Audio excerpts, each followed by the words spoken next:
What's going on, guys? Logan here for a new video, and today I'll be talking about something that a subscriber actually asked me to talk about and to kind of explain, and it is the fact that GM is now shutting down several US plants and their plan to cut about 6,000 salaried workers. If you haven't heard about it, it was all over the news about a month ago, but obviously President Trump, he isn't very happy about it because, it's 6,000 US jobs about to be lost. Several lawmakers on both sides of the aisle, they've already showed their clear displeasure about it because it's their constituents, their people that they represent are going to be losing their jobs. And on top of that, there's going to be lost tax money for the US taxpayers, which, for those of you who remember, about 10 years ago, we bailed GM out.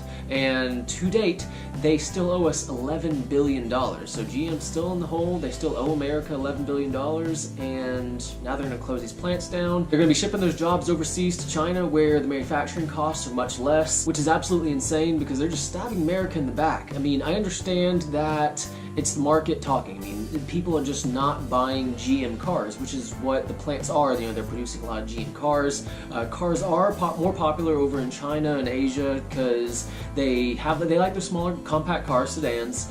Here in America, because gas is so cheap, I think right up the road it's like $2 a gallon. And due to gas being so cheap, people are just buying SUVs and trucks, which have a higher profit margin. So GM, they're just looking out for their bottom line. This is a huge business move for them, which should save them about $6 billion a year. And GM's not the only automaker to restructure their entire lineup. As y'all heard last year, Ford, they decided to cut all car models except for the Mustang, and that too is due to people buying big SUVs and trucks. So I can't fault GM for wanting to restructure their company and make the cars that people are actually going to buy, but look at what Ford did. They did the same thing, but they're not closing any factories down. GM, they're really being selfish, and they're trying to up their profits by shipping jobs overseas, and I guarantee you, watch, maybe 5 years from now, you're going to be going out there, you'll be buying your Silverado or your whatever car you're going to get. It's going to be made in China, shipped over here. At that point, if you're going to be buying Chinese-made cars, you're giving your money to China because they have to pay their workers, and their workers are spending the money that you gave them in their communities, versus you buying American-made, which is paying American workers, which then is going to American communities. It really is just a trickle-down effect, but that really makes me think, this entire situation, why did we bail out GM in the first place back in 2008? I mean, I understand that, we couldn't lose those jobs at the time, but automakers are a private company. If you're not making the product that customers want, why is it the government's responsibility to bail you out of a sticky situation? I mean, I know that those are US jobs, but clearly if GM's running into the same problem not even 10 years after their first bailout, and the fact that they still haven't even paid back that $11 billion, they're making wrong business decisions. And I apologize, I was just looking at some information. I know I said that 6,000 workers were going to be losing their jobs. I looked at some updated figures, and it's actually going to be 15,000 workers going to be losing their jobs.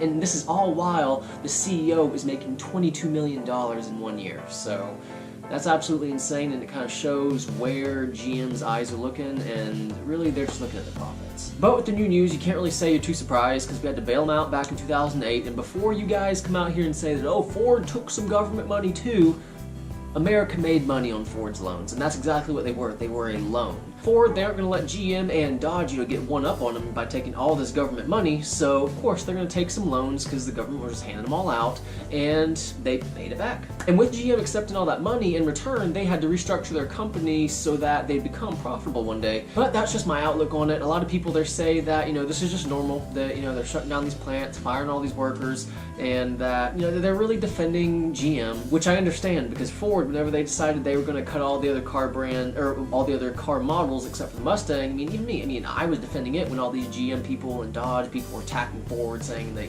Ford's going down and all this other kind of stuff. Now that the shoe's on the other foot, they're doing the same thing. Like I said, it's significantly different, but I understand why GM fanboys are defending them. But guys, that will be it for today's video. Let me know what y'all think down in the comments below of this entire GM debacle, and if I left out anything, just put it down in the comments. But guys, I really do hope you enjoyed this video. If you did, please like and please subscribe. And as always, have a great day.